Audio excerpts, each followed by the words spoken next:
Our second case is of a male patient, 40 years old. He has history of acid ingestion 3 months ago, complicated by esophageal stricture at 20 centimeters from incisors and pyloric stricture. Dilatation of esophagus by Savary was done up to 11 millimeters 4 weeks ago with failure to pass pylorus by scope 9.2 millimeters. The patient is for esophageal and pyloric dilatation.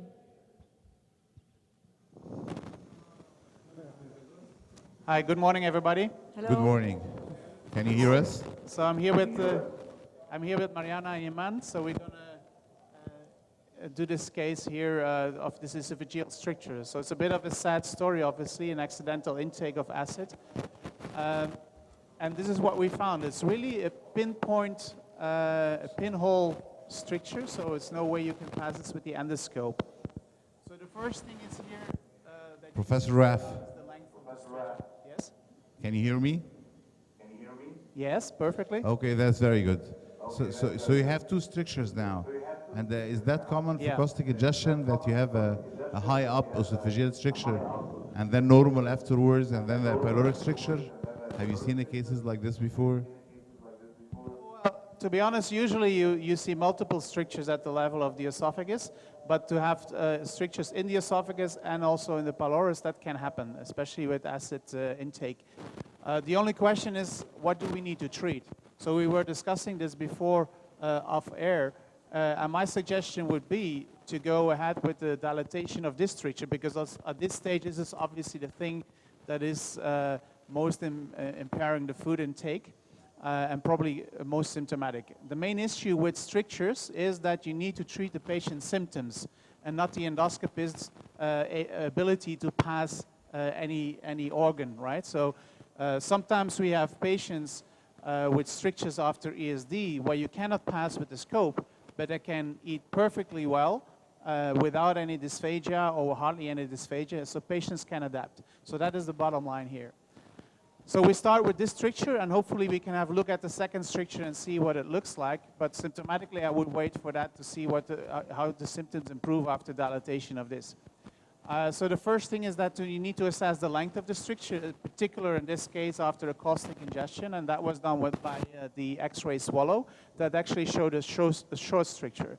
Here you also want to make sure that you don't have a fausse root. So what we did before offline is we took a long jack wire, because the guide wire that comes with this Hercules balloon that we're going to use is there, but it's, as you can see, it's actually pretty short, right?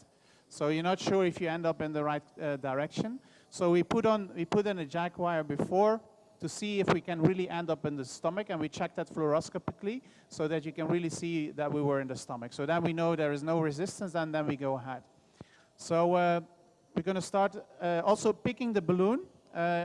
In a case of a stricture like this, you want to choose a small diameter balloon, and we chose the smallest one that we have. And this is the Hercules balloon from Cook that starts at a diameter of 8 millimeters. So what we're going to do is we're going to introduce now the balloon. There it is. And then we're going to pass the guide wire. So, Iman, if you can... So you use the diameter that you estimate of the stricture to choose your balloon? Yeah, basically for me the rule is if you cannot pass with the scope, I try to go to 10 millimeter first, right? Yeah. And sometimes even like if I would have a smaller balloon, I would even go only to 8. This is like 1 millimeter, 2 millimeters. And you can see it's very sharp, so we're going to check fluoroscopically. Yeah, so you can see that it's going in straight and nicely, so that's okay. So, and probably not going to make it to the stomach, but it's going in smoothly without, and there's even in the stomach. Absolutely sure we're at the right track. And then as you can see, the balloon actually just fits in there. Yeah. We're just going to put it out completely. We don't have so much space above, so we can come a little bit back, but he's that's at 20 centimeters yeah, it's from really the 20 teeth, centimeters. Yeah. And then we're going to carefully dilate it. So I had asked Iman to really slowly insufflate. So you need to go to 4 atmosphere first. So we can focus on the balloon maybe with the fluoroscopy. So just wait a second. So can you go up a little bit? So the 4 atmospheres is 8 so we can see the balloon here. Yeah. Yes, a little bit more. So we filled the balloon with a little bit of contrast. And then we go, yes, slowly. And Yeah. we're going to dilate slowly. Going to try to stay in the position. So here it's important to stay really in the middle and Yeah. you do not get Sucked in. pushed Yeah. or sucked in with the balloon. Okay, continue. Yeah, yeah. To four atmosphere we need to go, right? So the risk of perforation here is considerable. So can we see the balloon? Yeah. It's insufflating. Yeah, it you is, can yeah. see. And we see the waist. Yeah. So it's already at 4, so actually that's quite okay. So I'm going to wait for about 1 minute to have it fully expand. But you can see actually that the waist is gone. So, Yeah. and just to be safe, can we desufflate the balloon? Then usually with this very tight stricture like this, I want to desufflate completely. Yeah. So go to 0. And then we can see what we've done. And if there's no severe bleeding, then I will go further to 10 millimeters. Let's have a look. Yeah. So we empty the balloon. Okay. Very good. Yeah, it's So already a let's have bit a look. better, yeah. So that looks okay. Yeah, You there's see a that? small tear, but that's what we want what to you want, obtain as yeah? well, huh? Okay, so that's going to be That okay. looks safe. So I think we're safe to go to 10 millimeter. You would agree, Mariana? Yeah. Yeah. So let's see. So Okay. progressive dilation is the rule here, Yeah. huh? Okay, so go back to 4 atmosphere. So we go again to 8 millimeters. So this is actually, I would have expected after a caustic injury to have a more severe or more tight stricture or hard stricture, but this seems to be okay, right? So we are 4, yeah, and then we can go to 6 atmosphere, so we go to 9 millimeters. Yeah. And now we will stay in place and go slowly to the maximum diameter of this balloon, which is 10 millimeters. Yes, so we can see that there is no residual waste, so the stricture is responding very well. I think that the contrast does not fill until there, now it's filling up. Ah, Now the whole okay. balloon is Yeah. filled up with the contrast and there's no waste now. And no waste No, anymore? yeah. Okay, and then you can go to the maximum. So we go to 8 atmosphere, which is then 10 millimeters. Okay. So this is the famous rule of 3. Yeah. That everybody's So I would talking never about. go more than 10. So Yeah. this patient obviously will need multiple dilatations. Usually we schedule them twice a week until we reach a diameter. Yeah. I think in this case would be you go to 15 and see how the patient is afterwards. You do not necessarily need to go to the full 18 millimeters.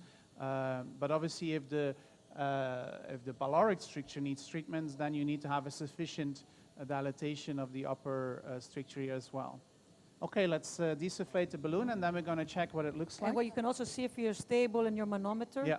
That's also a good trick to see if you're fully dilated. So it's the waist and the stability and the manometer.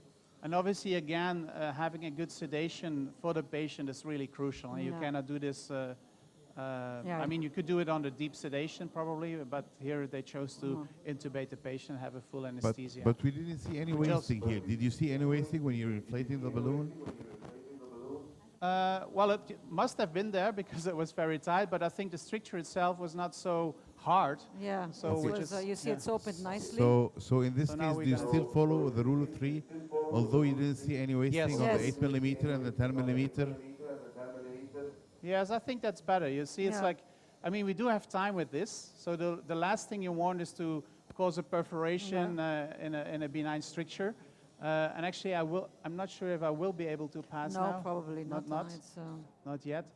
So, but still, I would reschedule this patient in 3 to 4 days, and then go further up to 12 to 15, maybe to 12 millimeters then, and then we will be able to pass. But you can see that actually, as we expected, the entire esophagus is quite tight. yeah. So what I would do at this stage, if I had it available, was use a baby scope, and then pass this and see what's going on in the pylorus to see if you can actually pass, and if that's really something that needs treatment, and then if not, which is quite likely, then you can actually continue. But you can see the entire esophagus is actually narrowed down there. You see? Yeah, yeah. So I'm not even sure Yeah. if you ever will be able to pass with a regular scope. The whole esophagus. Yeah. And this is what we would expect more to be likely in case of What a about plastic steroid stricture. injection in this case? I would wait first. We So wait, this is huh? his first dilatation. I think we need to go up to 15, 18 millimeters, and the patient's going to need several sessions. So this is going to be a hard thing. And eventually, it may be even be, we discussed that the patient may end up with autodilatation. There is a very nice video to instruct patients for that by David Fleischer on YouTube. You can look it up. And in rare cases, this can be very helpful for the patients. Also, the possibility of a metallic stent was discussed, but I would strongly discourage this at this stage. For me, the story with benign strictures and stenting is very often a story of one step forward, two step back. Yeah. And here, in particular at this side, the risk of getting bronchoesophageal fistula or tracheoesophageal fistula is considerable. Actually, in the Professor study Raff, that we did, there with is just a question from the floor. Why do you prefer balloon dilatation than the older bougie Savary dilators? Do you feel that balloon dilatation is safer? No, you can do both. I think the only thing here is that you want to make sure you're in the right position. So, but I totally agree, Savary is a valuable option that you can use. Okay, thank you. Again, by So respecting we'll the leave you for a progressive while dilation. till you pass to the pyloric stricture. We will go to another room. I'm not sure if you're gonna maybe make we'll that. come back to you when you have reached the other stricture. Okay.